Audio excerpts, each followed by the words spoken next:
Hey everybody, and welcome to essentially Knitting 101. My name is Marley Bird. I am the host of the Marley Bird YouTube channel, and I have marleybird.com, where you will find a bunch of different information about knitting and crochet. My goal in my career is to not only provide you with great patterns and stuff, but to help people become better knitters and crocheters. So all of you are here today, hopefully because you want to learn to knit, which is great. That's a good place to start. I remember being right where you are, and at the same time holding these sticks in my hand and being terrified. I'm like, what am I supposed to do with these? I don't even eat Chinese food very well with chopsticks, and now you want me to do what with it? Well, the thing here is that it's going to take practice, it's going to take patience, and it's going to take time. So that old adage of, practice makes perfect is 100% true. So here is my number one rule whenever you are starting a class with me, and that's that you have got to give yourself patience. You've got to give yourself grace. This is going to be frustrating. I'm going to be absolutely honest with you. It's going to be frustrating to start. Your hands are going to feel like they are something separated from your body, and they are not going to connect with what your brain and your eyes are telling them to do. They're just like they're on vacation or something. Okay. It's because we have to create those neural pathways from our brain to our hands so that they can start to get into a rhythm of how they're supposed to hold the yarn, hold the needles, and make the two connect together, right? So until those neural pathways are created, until you have some practice, it's going to be a little bit tricky. Your hands might shake. You might drop stitches. You might not be able to hold the yarn very well at the start. But if you really do want to knit and you keep practicing, even if it's 10, 15 minutes a day, whenever you can get it done, that is key. All right. So that's absolutely key. So my number one rule is you have got to promise me you are going to give yourself grace. All right. Because it's not going to be perfect at the start, but we've all got to start somewhere. All right. Okay. So we are going to use a pair of size 8 needles today. You can use straight needles or circular needles, preferably 24-inch or longer. You can use those circulars as straights. If you don't know what that means, then I highly recommend you just use some straight needles. We're also going to use some worsted weight yarn. Now, all that means is there are different weights of yarn in the world. And so if you were to go to your local big box store or look online at yarn.com, you could actually look up worsted, or you could go to a store and you might see a skein of Super Saver on the shelf. You may be like, well, that looks like something my grandma used to use. Maybe that's familiar. I don't know, because it has a big old red heart on it. What's this? Well, Red Heart Super Saver it's a tried and true America's brand, and that is a worsted weight yarn. Okay, so we're going to use a worsted weight yarn. It's a very good yarn to start off with because it has a little bit of substance to it, so you can better see your stitches. Okay, we're also going to learn a couple different things today. We're going to learn how to cast on. That's where we put stitches on our needle so we can begin to create our fabric. Okay, because we're going to literally create fabric from sticks and string. And so we have to start somewhere, and we start with a cast on. Those of you who are crocheters, you understand this. It would be called a chain, right? So we're going to do a cast on. We're also going to learn the knit stitch. I just had like a brain fart. So after you do the knit stitch, we're also going to learn how to fix common mistakes that are usually the roadblocks to beginners moving beyond becoming a beginner. Okay, so we're going to learn fixing some common mistakes for beginners, and then we're going to learn how to bind off. That's where we finish off our work. Okay. Now, as Dana said, this is a 1-hour class. At about the 30-minute mark, we are going to have a bio break. So if you need to get up and stretch, get a drink, go to the bathroom, totally fine. So I just want you to kind of have a heads up with that. All right. Last but not least, this is getting recorded. So as I'm going along, if there is something that you happen to miss, don't worry. You can always catch the recording, rewind, and I'm sure I've imparted some sort of incredible wisdom, but you can go back and rewatch. All right. All right, so without further ado, we are going to jump down to my hands and make sure everybody can see it. All right, Dana, you can just switch the view to my hands and we'll be good. Perfect. Okay, so thumbs up in the chat if you can see my hands. I want to make sure everybody is good to go. So I have grabbed some just basic wood needles here. As I said, they are size 8, and that's a US size 8. So those of you who are not from the US, I'm using a 5mm, okay, a 5mm yarn. Also, those of you who are not in the US, usually worsted weight yarn is considered like a 4-ply yarn. So if that is something that helps you out, perfect. You guys can see my hands. Great. So we are going to start with a knitted cast on. Now, one thing I want you guys to know are there are a lot of different cast-ons in the world. So this is not the only one available, but it's the one I prefer to teach beginners because it's the perfect transition to a knit stitch. Okay. Now remember, we're going to give ourselves some grace here. Okay. We're going to start with a slip knot. If you know how to slip knot, go ahead and make one. If you don't, here's how you do it. Take the tail of your yarn and put it into the palm of your hand. Take your working yarn and you're going to wrap it around your forefinger and your middle finger. So I wrapped around it. You see what I mean? I wrapped around. And then I'm going to come back up with that same yarn and cross it over. Once I've crossed over, I'm going to rotate my hand. Okay. So if I grab that there to kind of hold it in place, you can see now the loop I pulled up and crossed over is over here. And this was the first one. I want to go underneath my first one and grab my second one and pull them both off of my fingers. Can you see that? When I pull them all the way, I get this slip knot. I get this big old loop. You're like, well, Marley, that's bigger than my needle. How is that going to work? Well, if you pull the legs apart, it actually tightens up. And if you pull it all the way, it goes away. All right, so we're going to do a slip knot again. Tail into the palm of your hand. Wrap the working yarn around your forefinger and your middle finger. And when you come back up, cross over. Rotate your hand over. Underneath the front loop, grab the back loop, pull them off of your fingers. And then we're going to take a needle, place it into that loop and tighten that loop up.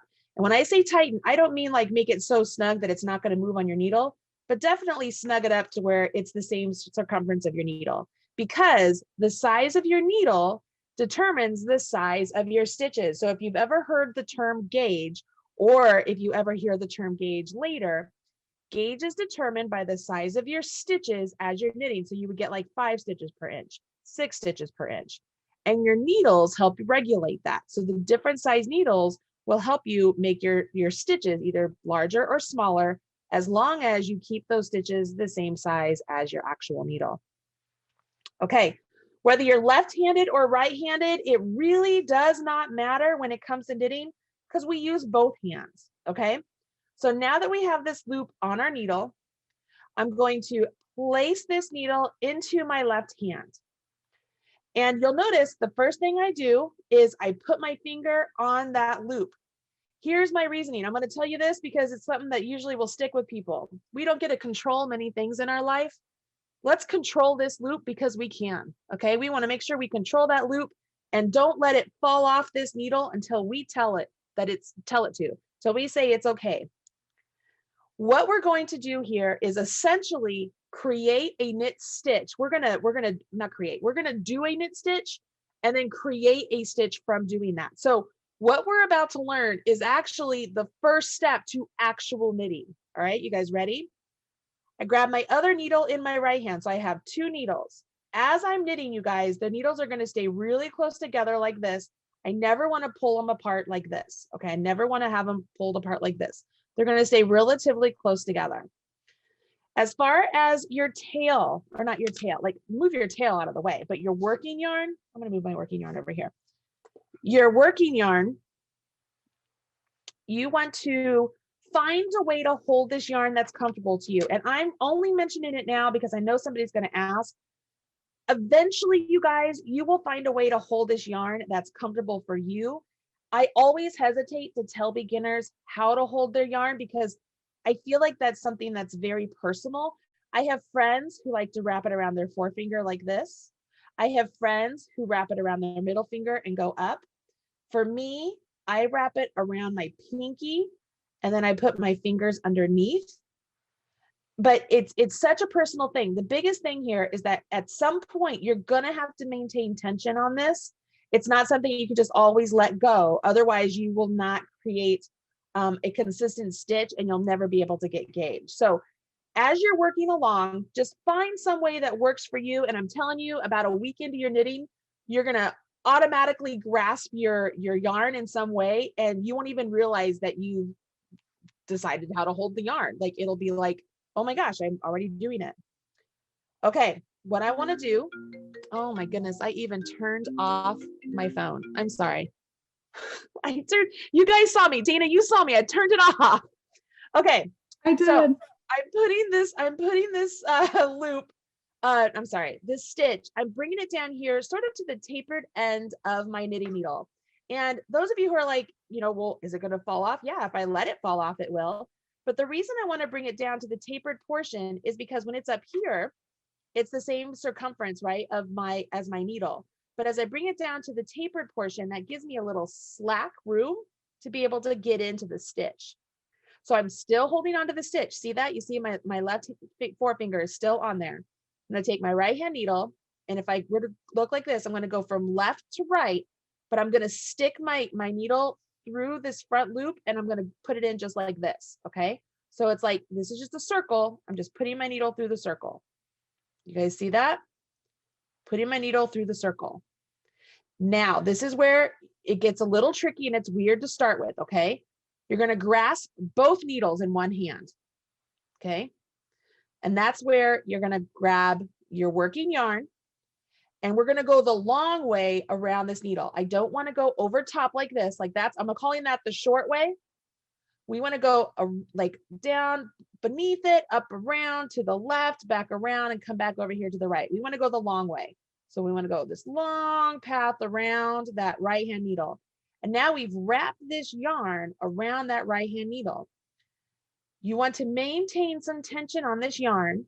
So hold this yarn in some way you can, and then re-grab your right hand needle.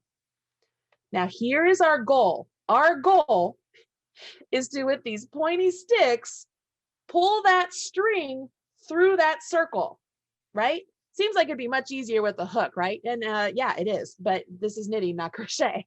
So essentially you have to hold the tension on this string so that way you can pull this needle down and scoop it back through how you went in. All right, so I'm going to go back out. I'm just bringing this needle down and I'm coming out that stitch where I went in. No special way. It's like I went in, I grabbed some yarn and I came out. Okay, there's nothing else to it. And it's purely just from holding sticks. Okay, I'm going to show you how to do that here in a second. Once you get to this point, extend that loop that's on your right hand needle. And this is very important. Our left hand needle, we're going to swivel and scoop up that loop. Okay, I do not want you to just like poke it in, like dip into it. We're not dipping into it. We're going to swivel and scoop. Now we have a new stitch on our needle and we do it again. So going from left to right into the new stitch, grasp my needles, go the long way around my right hand needle, and then take my right hand needle and come back out that stitch the same way I went in, right? Extend, swivel, and scoop. It's okay if your hands are shaky as you're doing this. It's okay if you're dropping your needles. It's okay. This is something I understand. I make it look super easy, but you've got to remember, I've been knitting for a very long time and I've done this a lot. So the muscle memory for me is 100% there. But this is what we're doing. We're starting off with this particular cast on because what we're doing right here, that's a knit stitch. The only difference here is that we're putting the stitch that we're creating back on the needle instead of letting it just be the fabric, like creating extra rows of the fabric. You'll notice as I keep putting them on, I just make a new one. Go from left to right, go the long way around my right hand needle, pop out that stitch, extend, swivel and scoop. No dips. In, around, out, extend, swivel, scoop. I will often say you're going to go in the front door, go around the corner, out the window, extend, swivel, and scoop. In the front door, around the corner, out the window, extend, swivel, and scoop. In the front door, around the corner, out the window, extend, swivel, and scoop. In the front door, around the corner, out the window, extend, swivel, and scoop. Now I know some of you might only have like 3 stitches on there, and that's totally all right. We're going to keep going with this, okay? This is important. We are creating the first row, essentially, of our knitting, the first row of our knitting. These stitches right here become that very first edge, and then essentially we're going to start building on these sort of like a grid, okay? So if you thought, I'm terrible at math and stuff like X and Y axis and stuff, but like this is your horizontal, and then as we go back and forth in our rows, we're creating our vertical. It's like a big graph. It's pretty easy. Now, if you've got this, keep going. For everybody else, I'm going to start over real quick, just so you can see again, okay? So this is gonna be not super fast, but I'm gonna keep you going. Start with our slip knot, here we go. Tail of the yarn in the palm of my hand. Take my working yarn, wrap it around my forefinger and my middle finger. And when I come back up, cross over. We're gonna rotate my hand over. Underneath the front loop, grab the back loop and off. Okay. I'm gonna take that yarn and put it on my needle. Put that needle into my left hand, grab my other needle in my right hand, and now I'm going to start knitting. Now I'm holding the yarn in my right hand. This is called English style. There's also continental style where you hold the yarn in your left hand. I'll show you how to do that too, just in case you want to know. But I'm going to bring that stitch. Remember, I have a hold of that stitch. I'm always holding my stitches so they don't fall off. I go in the front door. So I go in the stitch. You can see, like if I were to hold these down on the ground, like this is essentially horizontal, this one's vertical. I grasp my needles, go the long way around my right hand needle, so that's around the corner. I'm still holding on to my stitch. You guys see that? I'm still holding on to my stitch, and I'm holding tension over here. That's like a big key to be able to get that stitch through this loop here, is to hold that tension and then come out the in the front door, around the corner, out the window, extend, swivel, and scoop. In, around, out, extend, swivel, and scoop. In, around, out, extend, swivel, and scoop. If you want to hold it in your left hand, maybe you're a crocheter. I just got done, I'm at the ending of a By Crafty boot camp, which is teaching knitters or crocheters how to knit. You go in the front door, it's still going the long way around. You see that?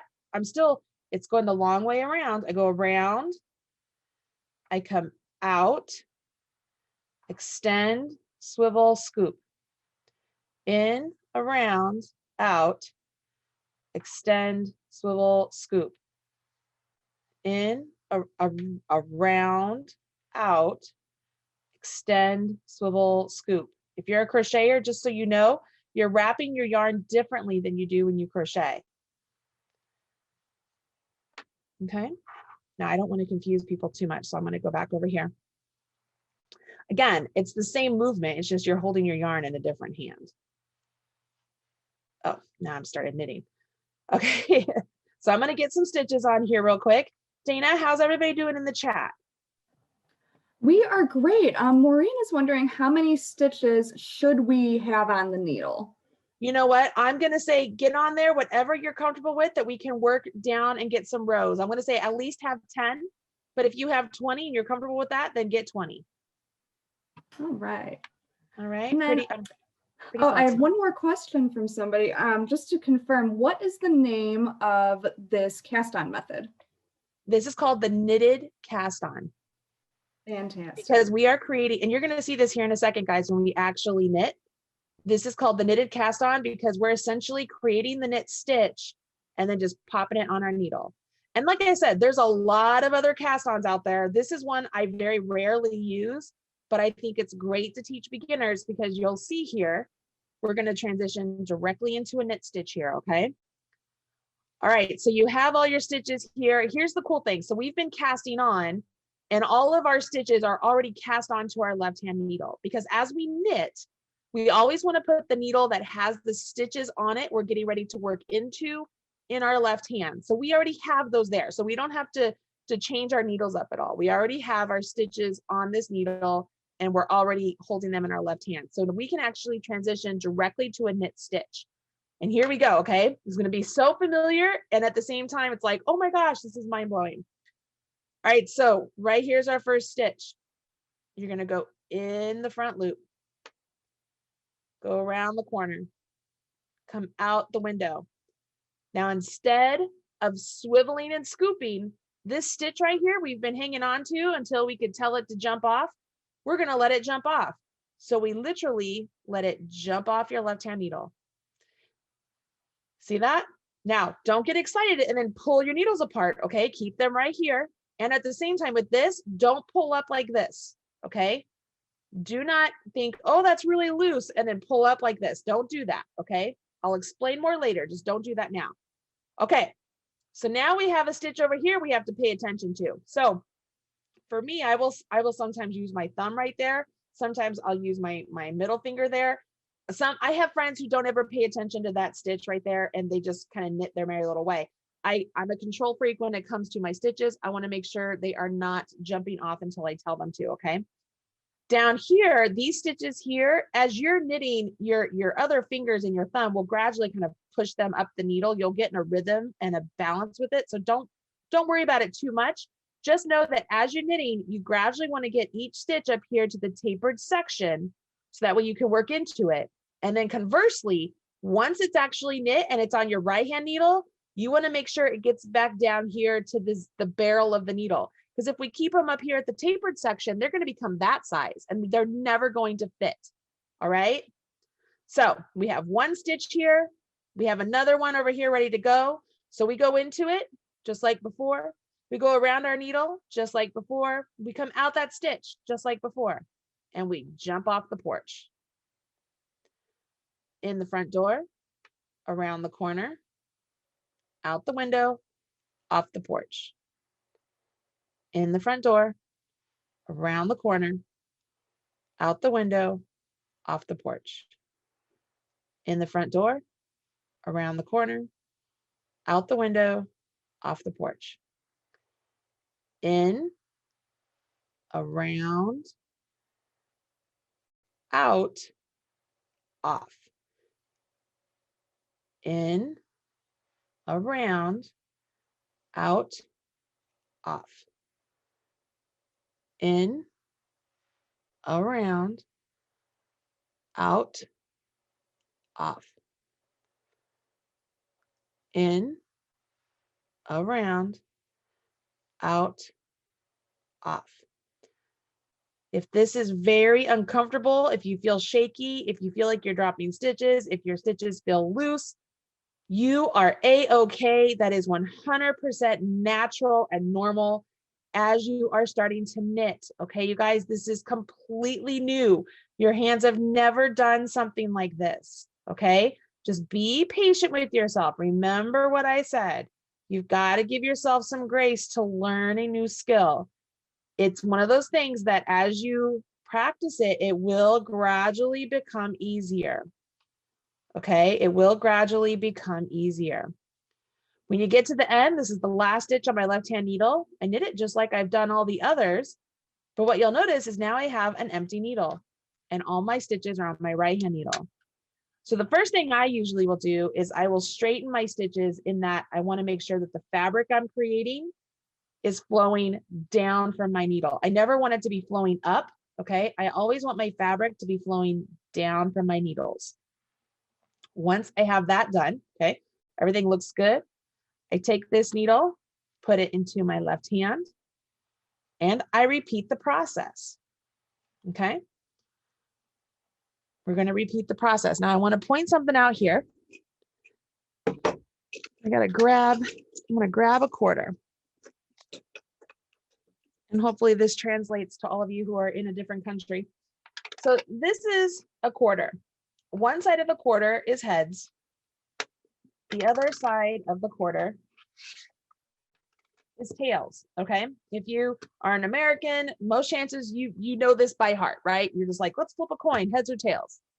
So if I were that a knit stitch, when you knit a stitch, as you were to flip your work and look at the other side, you're going to see purls. So let me say this again. I'm going to put this over here. We knit these stitches, right? We knit these stitches. So we're going to pretend those are heads. When we take our needle and place it over here into our left hand, and we see these purl bumps, and we're like, why do I see purl bumps? I wasn't purling, I was knitting. I must have done something wrong. No, you haven't done anything wrong, because what are we looking at on the back side of that quarter? We're looking at tails, right? Because the back side of a knit is a purl stitch. So if we did knit stitches, right? These were all our knit stitches we just knit. We're looking at heads. When we take our needle and put it into our opposite hand, we are definitely going to see these purl stitches because the backside of our knits are purls. Does that make sense to everybody? Okay. I want you to understand why you're seeing these purl bumps, even though we are not purling. Okay. So I'm going to take my quarter away. And what I want you to do now, this is going to be one of your first sort of common mistakes that are made by beginners that usually make people quit. The first thing is they always want to tighten up this first stitch. And so they'll do it usually by taking their yarn and then pulling it up real tight. Okay, if they pull it up just like this, they're like, oh, that looks great now. Look how tight that is. But do you notice that it also makes it look like it has two stitches? What they've done when you do that is you've taken this purl bump, which is literally the cast on stitch you had. That's the stitch we let jump off the porch. That right there, okay? When you take this yarn that's attached to that loop right there and you pull it up, you're essentially pulling up that knit stitch, which now looks like a purl. You're pulling up that cast on, so it looks like it has two legs. It shortens the stitch you've actually created. And if you do this, most people will knit into the first leg, knit into the second leg, and all of a sudden they've increased their stitches. So rule number one, do not do that. Don't take your yarn and pull up to tighten that stitch, okay? We want to make sure it's down. We want to see this purl bump right there. And this is rule number two. We want to make sure that we are knitting into the stitch on our needle, not into the purl bump.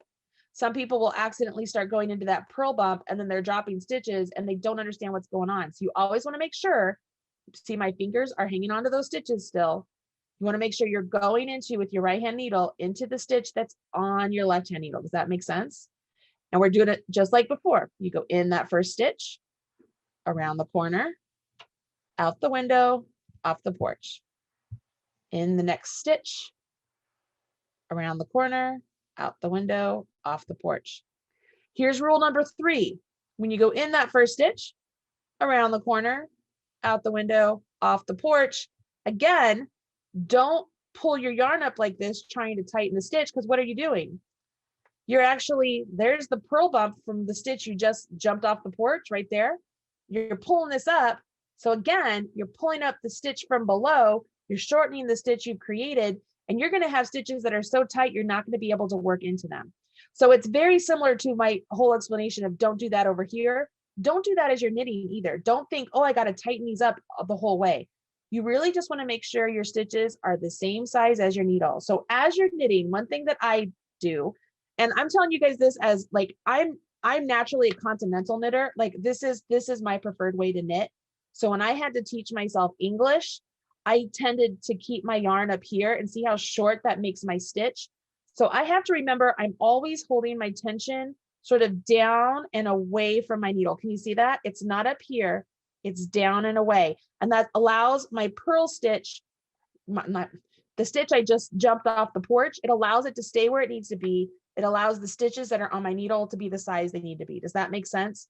So as I knit and I go around the corner, I come back, you'll notice my finger here is down below.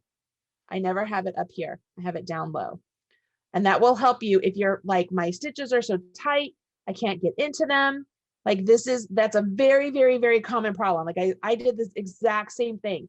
because you're thinking, oh, you want these to be nice and tight and consistent. And you're just like, how do I do that? And it just makes sense to be like, oh, I'm just going to pull the yarn and tighten the stitch. But we don't want that. We want these stitches to be the size of our needle. And when we pull this up, I mean, look at this. Look at this stitch right here on my needle, okay? See how it goes all the way around the needle. When I pull that up, see how now the stitch is really just from there to there. It's no longer around the whole needle.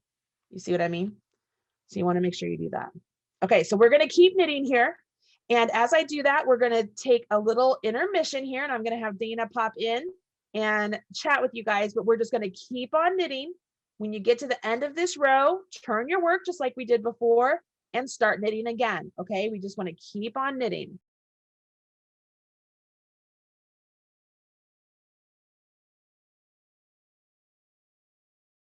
There's a very good question from Kim, and she says, I have metal needles.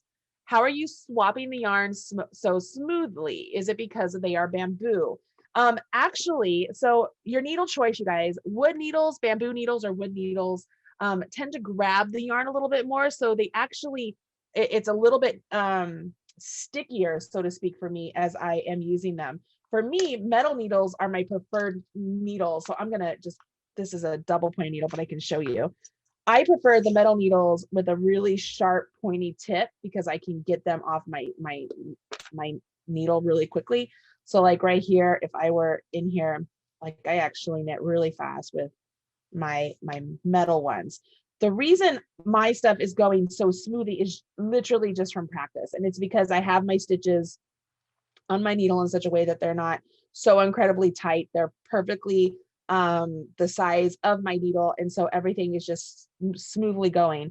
It's also because of the yarn I'm using. I'm actually using my own yarn, Chic Sheet by Marley Bird. It's available at yarnspirations.com, and it's a very nice washable merino yarn, and it's a very nice smooth yarn. It has some give to it, a little bit of bounce, so it's easy to knit with. When you're using an acrylic or a cotton, it tends to want to stick on your needles a little bit more too. But you can see with the metal ones, I knit just as smoothly and quickly.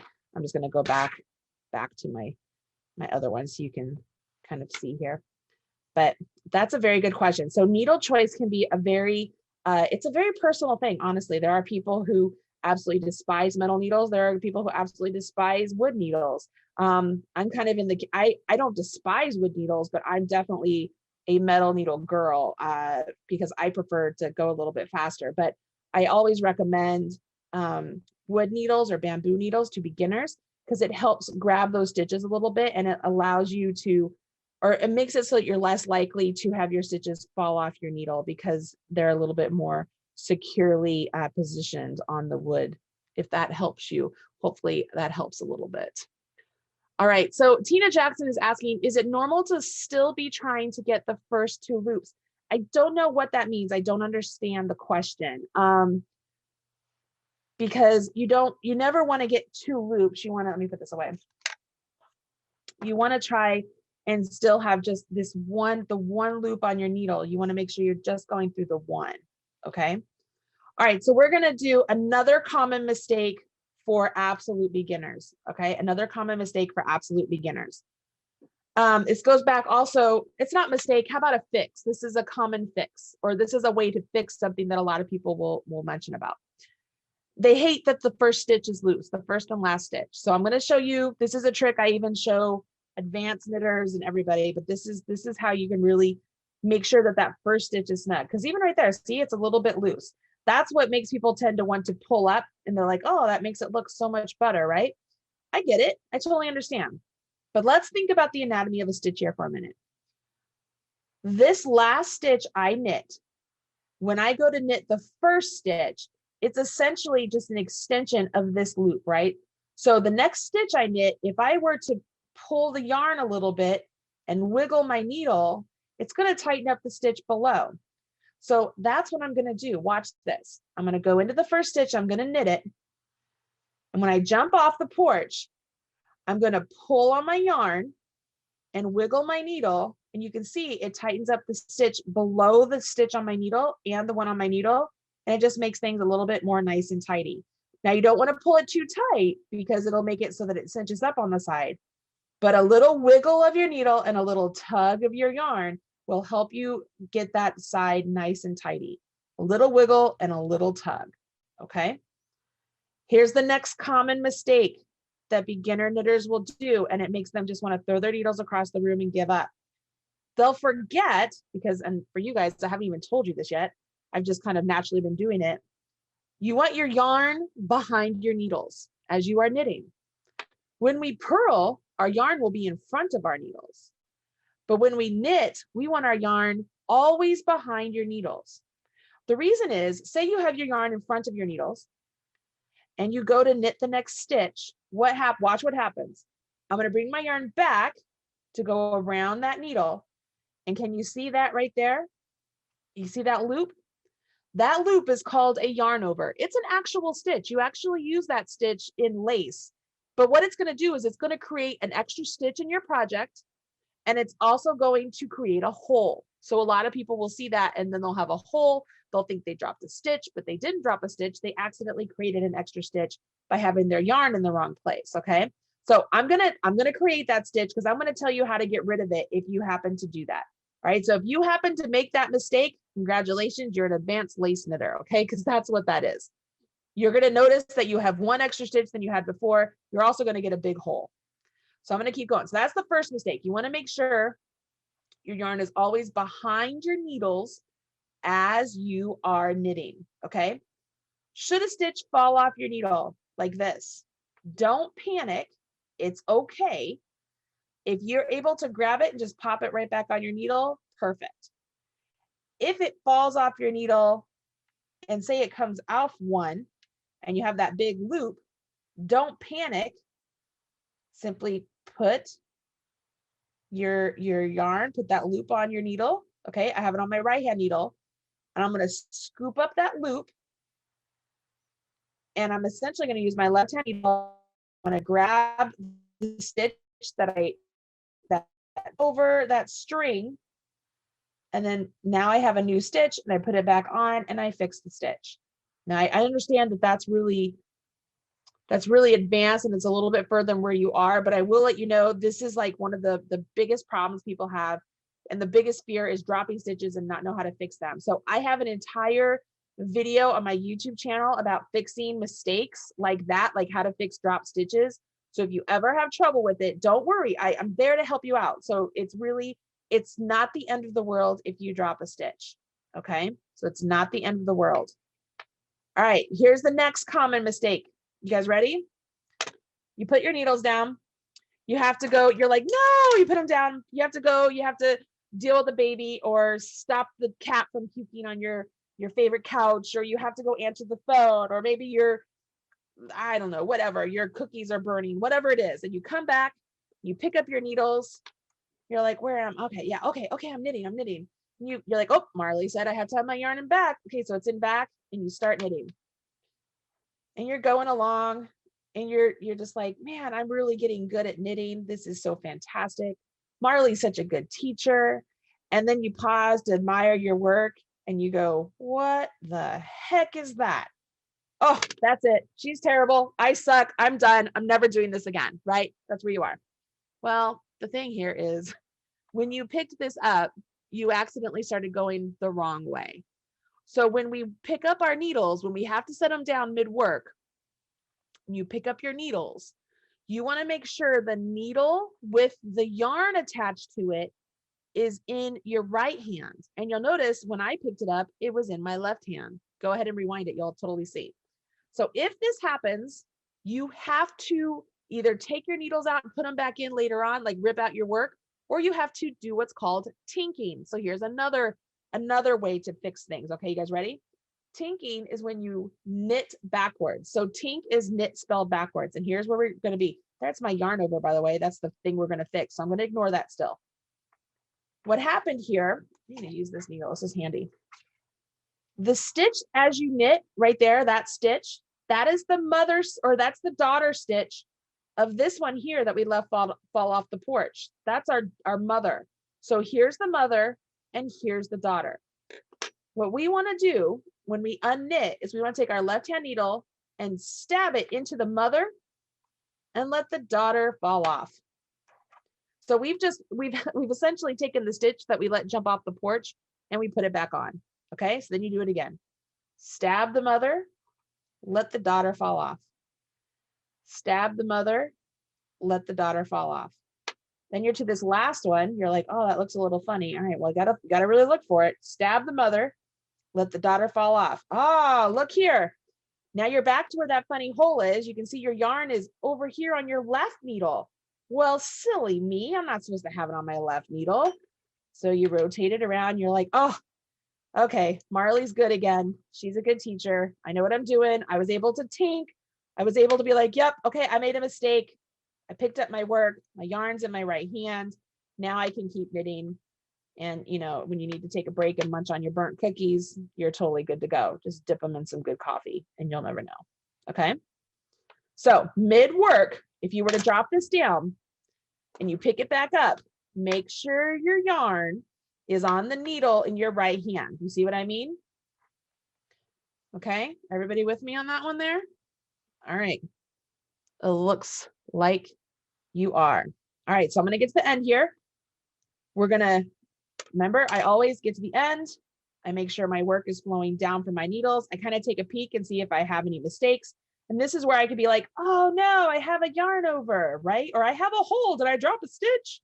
Well, no, you can see that it has that sort of goofy looking string right on your needle. That's a yarn over. So you know you didn't drop a stitch. You actually just accidentally created an extra stitch causing a hole. So this is where you kind of earmark it and be like, ah, I have an extra stitch there. If you can't remember it, you will remember it. You're going to notice it. You can always mark it with a marker. You can take a stitch marker and mark it, but you're going to notice it. Okay. So we're going to turn our work and let's repeat our wiggle and tug. Okay. Let's repeat our wiggle and tug because it's a good little skill. You go into the stitch, yarn around your needle, come out, jump off, tug this yarn, wiggle your left hand needle, and it tightens the stitch below and the stitch on it, and it just makes it a little bit more tidy. And then you keep going. See how nice and clean that is? It's a little wiggle and a little tug. Then you're knitting along. You're like, this is great. This is becoming so much easier. I don't feel like I've got like chopsticks in my hands, even though Marley keeps saying it's just sticks and string. It really is just sticks and string. But man, I'm loving this. It's just getting so smooth. And look at me go. I'm making sure my stitches are not too tight. And oh man, okay. Yeah, that's right. That's that yarn over I saw. Okay. What did Marley say? What did I have to do? Do I knit into it? Let's see, what happens if I knit into it? Oh man, it just makes the hole bigger. I don't want to do that because then I also have more stitches. So let's tink that. Well, the yarn over is my mother, right? So I'm going to go into my mother, let the daughter fall off. All right, so there it is. So it's still back on my needle. What do I do? What happens if I just let it fall off? Well, it just kind of goes away, guys. So if you have a yarn over, just let it fall off. Let it go away. You're going to get a little bit of extra slack here, but in the grand scheme of things, it's going to weave its way in, kind of disperse the slack around, and you're going to be just fine. So then you just keep on knitting. That's it. That's how easy fixing a yarn over is. You don't have to fret. You don't have to be like, oh my gosh, do I knit it with something else? Do I knit into it? What do I do? You literally just drop it off your needle. And once all the yarn kind of disperses itself, it goes away. Okay. Now, here's the next thing, y'all. We've been knitting every single row, right? We already talked about how we're seeing these purls. I have not turned my work, right? So if I kind of separate my work here, can you see how you see those V's right underneath the loops on my needle? Okay. That's usually what a knit stitch looks like. It looks like stockinette fabric, what you have typically seen on sweaters and stuff, right? These bumps, those are your purl bumps. Now, as we're creating all these knit stitches, we're creating a fabric here that is called garter stitch. Garter stitch. Okay, so if you guys want to write that down, we're creating garter stitch. And when you do garter stitch, every ridge that you see here counts as 2 rows. So if I were to count my work here, I could say there's 1 ridge. So 1, 2, 3, 4, 5 ridges. So I have done 10 rows. You with me? 10 rows. You guys with me? Okay, so that's called garter stitch. And You could do so many things with garter stitch. Don't be like, oh, I didn't know how to purl. If you never learned to purl in your life, you can still be a knitter. Okay. It's still great. Okay. All right. This is what we have to learn next. We have to learn how to bind off. So say you did an entire scarf in just garter stitch. Like you could keep going on your little swatch here and create a scarf or whatever you want to do. And then at some point, we have to finish off these stitches, because if we just took our needle out, it's going to run like a run in our pantyhose. So we have to bind them off. So this is very, very similar to how you fix a stitch, guys. So I'm going to knit the first stitch. I'm going to also do my little wiggle, little tug, tighten up the stitch. See, it tightens it up real nice. So I knit the first, I knit the second, and then I want that first stitch to leapfrog up and over the second. So it's essentially going to strangle the second stitch.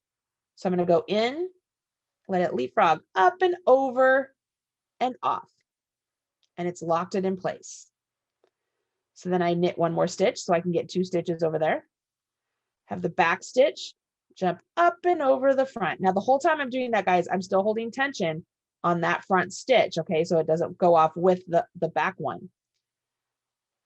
In, around, out, grab that back one, leapfrog up and over. And this is called binding off. And you'll notice as I get through all these, we're just finishing off our stitches. And we're gonna have a nice bound off edge here at the top.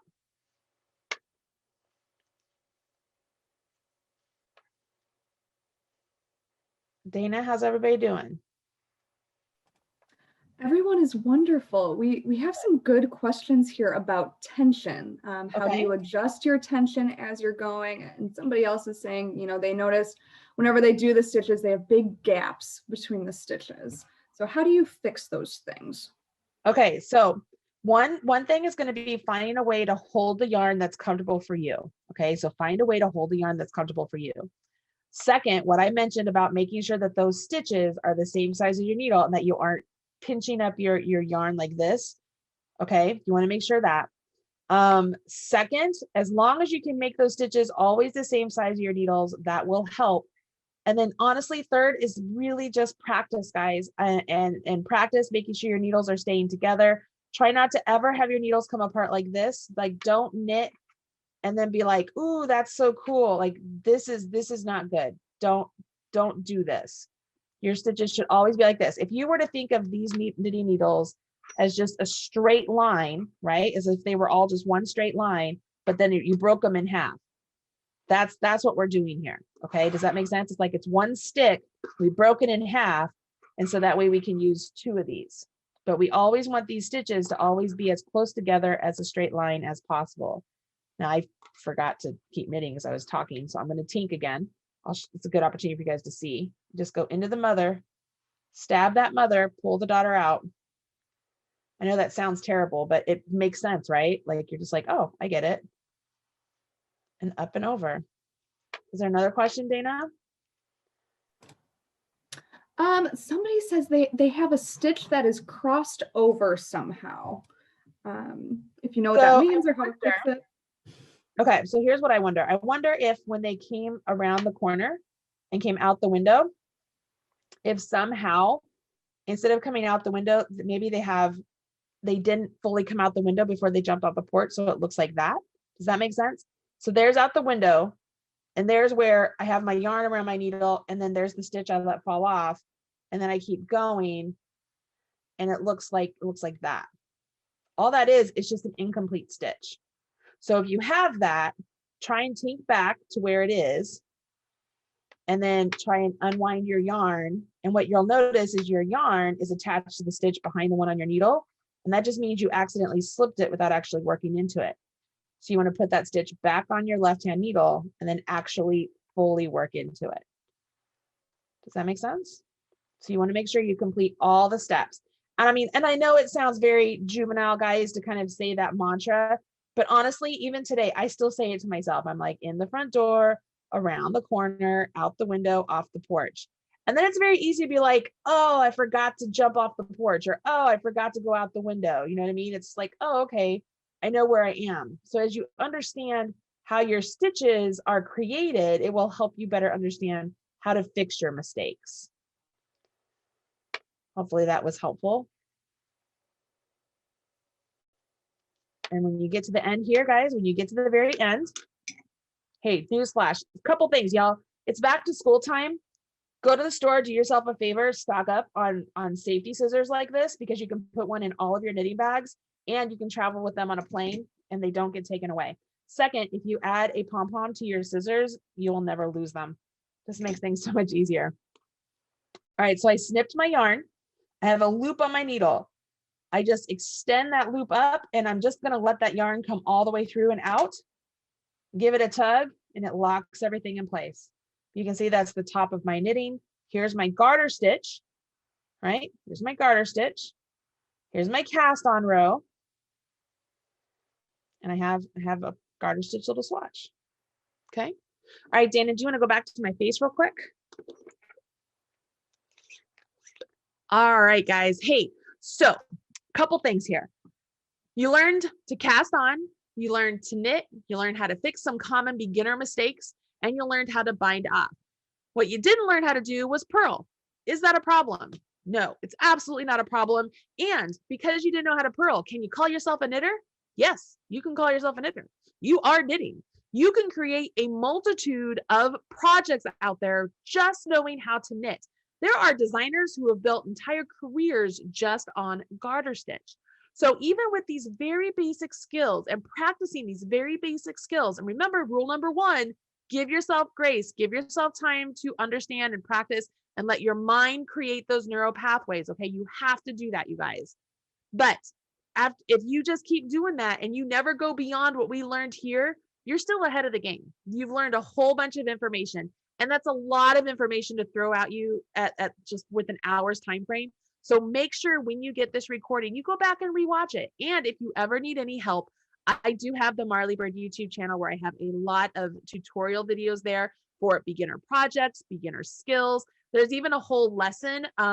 It's like 6 or 7 lessons where I taught my mom how to knit, and she had never held needles before in her life. Like you literally see her like shaking as she's learning to knit. So you could watch those also. My point here is that you guys are doing fantastic. You took the first step to take this class, to learn how to knit. And I don't want you to give up. Like it's going to be frustrating. I get it. It's going to be frustrating. I make it look really easy, but you got to remember, I've done this a lot. I've done a lot of practice with this. And this isn't just like painting. We don't have a paintbrush and dip it in some paint. And even if we slap it on canvas and it looks ugly, we're still painting, right? Like this takes a little bit more technical skill, like fine motor skills. So we have to create that muscle memory. And so give yourself some time to do that. All right. I promise you, I'm going to toot my own horn. This is probably one of the best beginner knitting classes out there you're going to find. So you came to a really good place to start, because I'm not like, oh, here's how you cast on, here's how you knit, here's how you bind off, and then just go on your merry way. I try and talk to you about the things that I know I found frustrating when I learned to knit and I didn't know how to fix. And that's usually what causes people to quit, because they're like, I got a hole, I dropped a stitch, my edges are sloppy, I don't know what I'm doing, I get extra stitches. These are things that now you can at least start to understand. And if you need more understanding, you know where to go to find help. Now, as far as patterns, there are so many patterns at Fave Crafts you guys can check out. I don't know if Dana has a link at all to like where they could go and look, where you guys can go and look for patterns, but there are a multitude of free patterns out there that you can go find. And I mean, you guys, all free crochet, all free knitting, go check those out. You'll find so many different patterns. I have a lot of patterns. Like I have a really good, it's called the Absolute Beginner Chunky Hat. Got to tell you, it's one of my favorite hat patterns. I have a whole video for it. It's a free pattern on my website. It's great. So you should go check those out. But yeah, that's it. So welcome to the club, guys. Welcome to the knitting club. You guys are actually knitters. All right, so that's it for me, everybody. My name is Marley Bird. Dana, I'm going to head it back over to you. Thank you so much, guys, for joining me here. And feel free to always reach out. Come join me on Facebook. I have the Marley Bird Facebook group. There's the Marley's Minions. Just like there's a bunch of stuff for Fave Crafts as well. All right, so I really am going to let you go.